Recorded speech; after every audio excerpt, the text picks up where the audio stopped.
with doing stuff on GarageBand, if you do it too much, then you just like you miss that element of surprise where like someone else will envisage something in a completely different way, and then bring something different to it that like knocks you sideways, and then that'll inspire something else.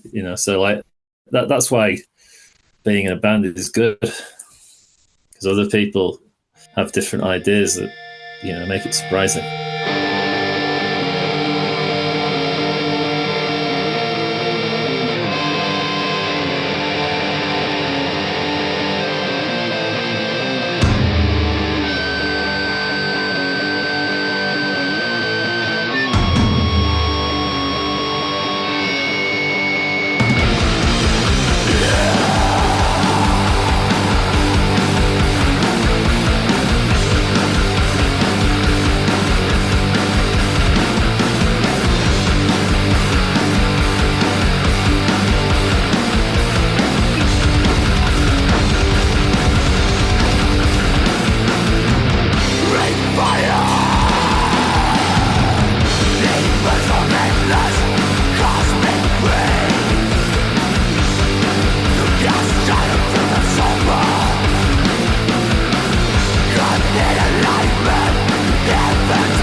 Welcome to the Dreams of Consciousness podcast. If the two of you would be so kind, would you mind introducing yourselves? I'm Mike. I play in Wode, vocals and guitar. I'm Tim. I'm the drummer. Mike and Tim, welcome back. The two of you were on in 2021 to speak about the previous Wode album, Burn in Many Mirrors. Can you catch everyone up on what's been happening with Wode since 2021? Yeah, I guess we released the album in April, and then we probably played like three or four shows that year due to the pandemic, and then we did a couple of tours the 2 years after that, maybe 2 or 3 tours, and just started writing this album probably, I don't know, 2023. Took a couple of years to write and probably 6-7 months to record after that. Yeah, that's about right. The last time you guys were on, we had a long chat about the history of the band as well as the way you guys write songs. If I remember correctly, the songs start with the two of you, Mike and Tim, before you guys bring them to the rehearsal space and flesh them out and work on the arrangements as a band. Is that more or less correct? Yeah, pretty much. Sometimes they come in more fully formed than others, but yeah, we'll generally like bring in ideas on guitar because I play guitar as well, and then I'll show it to Mike and Dan or one of them or both, or and we'll jam on it straight away, or we might jam on guitars for a bit and flesh ideas out that way, and then we'll work it up like as a band, and it'll change, and that'll become the finished song over like a couple of rehearsals, maybe more. Maybe we'll like get so far in a song and then work on something else, come back to it if it's a problematic one, and then we'll come back to it with a fresh perspective and finish it off that way. Finish off later. Yeah, I think we also probably on this one, you Tim like brought in like a sort of garage band demo of one of the tracks early on with like drums and bass on it, which we hadn't really done before that much, which was kind of a good way to like hear how you envisioned a song. That one was Transmutation, which had kind of pretty much stayed the same, I think. And I tried to do that as well a little bit with a couple of songs, like to get an idea across of like just more than guitar. But I think they kind of developed a lot more between us. But it was just like a bit of a new approach, I think, that kind of helped things move along.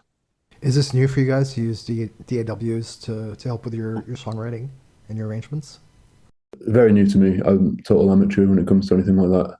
And it's really just a sketch. It wasn't like, we would always kind of work on things and record them with the band. It's not like, we kind of need it to be organic, but it's just a sort of slightly different way of working for a couple of the songs, just to help, I guess, convey an idea.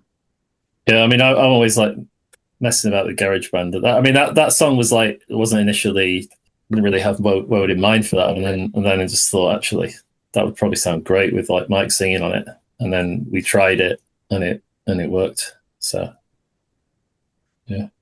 Was it like guitars with like simple MIDI drums or something like that? Yeah, I just programmed the drums using the sort of what's it called, retro rock or something they've got on their GarageBand, and just used that. Sounds quite good. Or like playing out of your phone. You couldn't really release that though, so we ultimately had to do it as a band. Yeah. How was it for you guys starting songs on software? Do you feel like it makes your songwriting go faster? I mean, you get like a fully formed idea of like how two guitars could work together using GarageBand, I think, and then sometimes like a hook can be developed that way. Like, so if you got a certain thing, if you've got a riff and you hear a certain guitar melody, then you're going to want to try it. So you can try it like using GarageBand, and it's satisfying to hear back. Yeah, I mean, it's a good way just to show the others how how you envision it, and how and that it does actually work. Straight off the bat. And then if you can show something, bring something in that sounds good already, people are like up for trying it.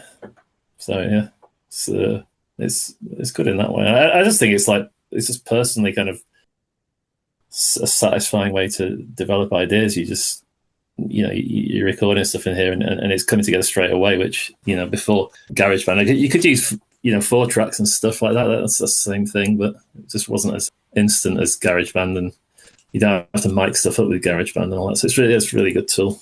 Not that this is like an advert for GarageBand or anything. It started to sound like that. Right. Yeah, I was just thinking, because I kind of like sometimes when we did both. We'd bring just a riff in on guitar as well, and like sometimes you'll have it how that will sound in your head for the drums and the bass, and then the other band members will do something else and it'll sound better in a lot of cases. So it's a balance between, I guess, we did a few where it was fully formed demos and then a few where it was just the bare bones, and then both ways worked well, I think. Yeah, definitely. And that's the thing with doing stuff on GarageBand. If you do it too much, then you just like you miss that element of surprise where like someone else will envisage something in a completely different way, and then bring something different to it that like knocks you sideways, and then that'll inspire something else. So like that's why being in a band is good. Yeah, because other people have different ideas that make it surprising. Yeah, I mean the surprise element is one of the fun parts of being in a band. It's been more than 20 years since I played music with other people, and I was constantly running into frustrations with people who may not have understood some of the references, like when you say this is an Entomb type riff, this is a Winter type riff or whatever, and like you and Mike were saying, they come up with something completely different, which sometimes is good, and sometimes it's like, their frame of reference might be like something completely different. And then what I found was that, since working with programmed drums and DAWs, it takes a lot of the guesswork out, especially for the drummers. Not that my drum programming is particularly sophisticated, but, it does tend to simplify things like, I want this kind of blast beat, or I want this kind of thrash beat, or I want, like a doom part over here. You know what I mean? Yeah. And so the drummer can embellish on his own and work out his own like ride fills or toms and stuff like that. But, the basic framework is there for him. Yeah. Yeah, let him do his own toms. Right, exactly. You can do that bit. I'm curious what led you to start using GarageBand so recently. Was it like life changes and you don't have as much time to go to the studio?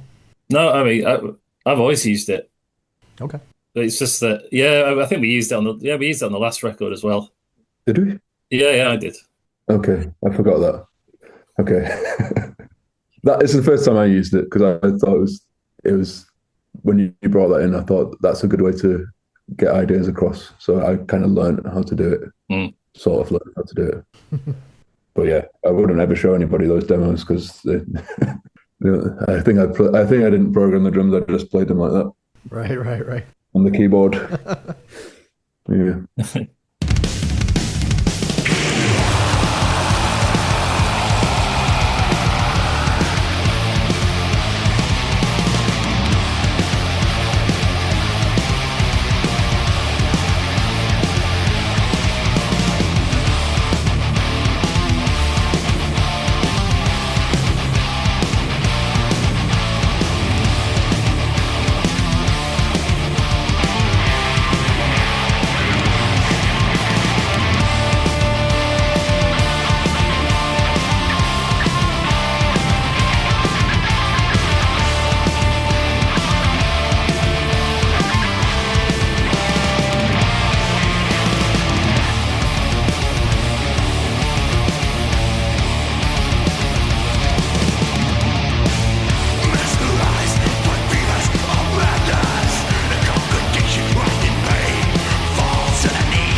So at the beginning of October, Wode released a new album called Uncrossing The Keys, which came out through 20 Buck Spin.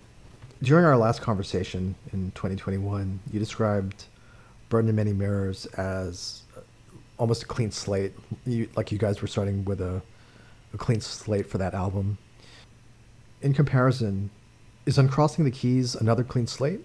Do you guys feel like you're starting from another beginning point, or do you feel like you're building off of what you guys did with your previous album? I think it's continued some of the ideas. We don't like to look back too much. I think when we're getting into writing, it feels like a clean slate in terms of like any ideas are welcome. We're not trying to like repeat the last thing at all. But like I think some of the kind of stuff we were doing on that one has carried over naturally. Probably some like the heavy metal elements have naturally done that, and like just I guess having like a broader range of like styles that you can incorporate. I don't know how you would like, not approach an album with a clean slate and just sort of churn out more of the same. Because I don't know, I would find that boring. I know people do it and do it successfully, but for me, it'd just be that just get bored of that, I think. And just, yeah, so I mean, I think every song is a bit of a clean slate, is something new, and try not to do anything, just write the same song over and over again. Do you feel like these last two albums have more in common with each other than with the first two albums? I think the outlier is probably the first album, to be honest. Okay. Yeah, because that's like more traditionally kind of black metal, I guess. Everything since is the second one was like bringing in more, sounds more like death metal-y in parts, I think. Right. Yeah. And then these two, I guess, have like that heavy metal sort of speed metal-y type sound in common. So I would say it. But then this last one changes it again because songs are like more compact and stuff. People have said it's like got post-punk in there and stuff, which they hear. So it's, yeah. I mean, it sounds like you don't necessarily agree with that characterization. I quite like that. And we do like, obviously we like that type of music, but I don't like it anymore. Oh, you don't like it anymore? Why not? No, it's I do actually. It's it's good music. Yeah, I think it's just like, I don't know. Sometimes an album's kind of sold on like they've gone goth or they've gone post-punk or something, and I find it a bit like annoying. Like it maybe has a bit of that in there, but it's not really the full thing we were going for. Yeah, I mean they've got to write about something, so yeah, that'll do. That's an angle. We haven't gone goth. That's what some of them have said. That's not the case. No. Do you think maybe it's the tempos? Like tempo-wise, this feels different than. Do you think people are reacting to the tempos, and that's why they're calling it like goth rock and post-punk and stuff like that? Yeah, I guess some of the songs just have like a bit more of a straightforward, like rock or heavy metal like structure with that. It's a goth structure, isn't it? Why is that? Yeah, I don't know. I really don't know. But if people like want to call it that, it's fine. It's slow, isn't it? There's very few blast beats on it. Yeah, there's. It's all just. There's bits when they're coasting mid-tempo. When there are blast beats, they kind of stand out. I think if it's just when an album's just a relentless blast beat the entire way through, it's kind of like that's. It's really good. I like that, but we just haven't done that. Well, I like other styles of music to the kind that we create. Yeah, I do as well. But yeah, I just think we wouldn't. We kind of did that a little bit with the first album. I think it was either blast beat or like double bass riff. Yeah, which you could also play a blast beat over. You could. And I think like different tempos is long story short is probably what's more interesting for us. Yeah, it's really interesting. Was it a conscious attempt to move away from the blast beats, or? I think we just got bored of that because we've done loads of that, and then sometimes if you're at a gig and you're watching it and it's just like all blast beats all the time, you just like, I don't know, it loses impact. It's so we've just like thought, let's mix it up, because also we're thinking about, if we're playing on a bill with loads of other black metal bands and they're playing blast beats and then we come on and just like are playing mid tempo, then we'll really stand out. And I think that was everyone will leave. But you go like we don't actually think about it like this, but like if you go to a metal festival and it's just like, blast beat band after blast beat band, you get a bit tired of it, don't you? Yeah, it is exhausting. I mean, yeah, I don't know about you, Adrian. Do you get tired of that, or do you like that? I mean, I'm 46. I'm heading over to 50. Just standing at a metal show is too much for me. No matter what the band is playing. I think my favorite way to enjoy metal is sitting down now. Yeah. But like in terms of the blast, I think it depends. I mean, I'm still somebody who hear like a good blast and some like fancy ride work. I kind of perk up, but it does get monotonous. We just like dynamics. I think that's all it is. Yeah. I think the dynamics is always important, even with like the fastest, most aggressive bands. Whether it's like Suffocation or Cryptopsy or whatever, they're always changing things up. Yeah. Tim, I'm curious. You said that you weren't sure that Transmutation would be a Wode song. Yeah. If not Wode, then what would you use that song for? I just thought I just had a riff and I was like, oh, I wonder where that could go, and then just finished it off. It wasn't really, didn't have anything in mind for it. Okay. Yeah. Because I mean, I will say that song was one of the early singles, right? Yeah. One of the pre-release singles, and it did seem like a little bit different than what you guys had done in the past. I'm curious if you felt like the feeling right off the bat was very different for the band, if maybe it was too big a departure. Yeah, I sort of regret that choice now. Even though it's like quite anthemic, I would probably have, having like listened to the album like after with a bit of perspective, probably would have chosen something different now. Maybe like one of the side 2 songs. You mean as a single, you would have gone with something else? Yeah, probably would have. Probably, yeah. Okay. I think we were debating. I think it's a great song. We were debating whether it should be like the first single. I think it could have worked as another one of the singles, but I like the song. Yeah. Yeah, I don't know. I'm not. I don't regret it now. I think I was unsure at the time, but I'm kind of glad we come out of the gates with something different, because I think a lot of the time people know what to expect, and like I don't think a lot of people would have expected that one. Yeah, I think they just would have maybe liked it more if we'd done something a bit, that they did expect a bit more. But maybe not. I don't know. It's hard to know what the people like. I mean, I like the song, but yeah. Just having, when we were choosing those singles, it was just after we'd been listening to the album loads, like mixing it and stuff. So your choices are like, you become warped, right? And your perspective on the album, and then that, can influence your choices in strange ways. But yeah, having listened to it now, I would have definitely chosen something else. I'm also not sure it matters that much, because I remember when we first started putting things out, albums, they didn't even really call them singles. It was like a preview track, is how they described it. And it's like the album is the thing that most people are going to hear. Yeah. Some people will check out the single, but like most people who are interested in this kind of thing are going to listen to the album in full. I think, I hope anyway.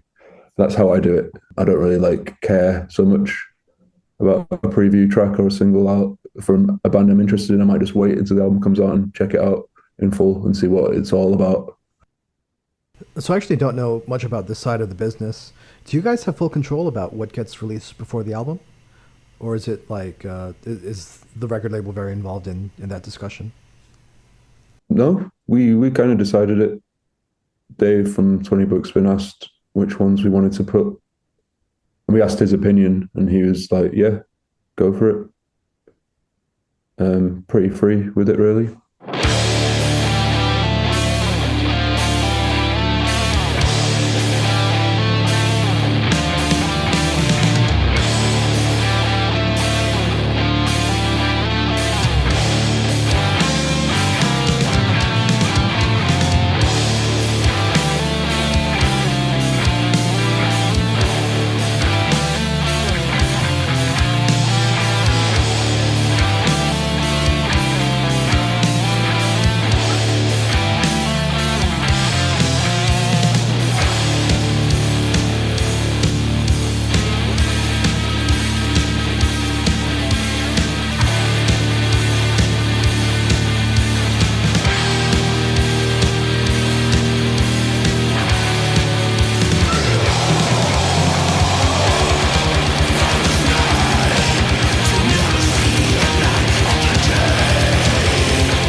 Where did you guys end up recording this album?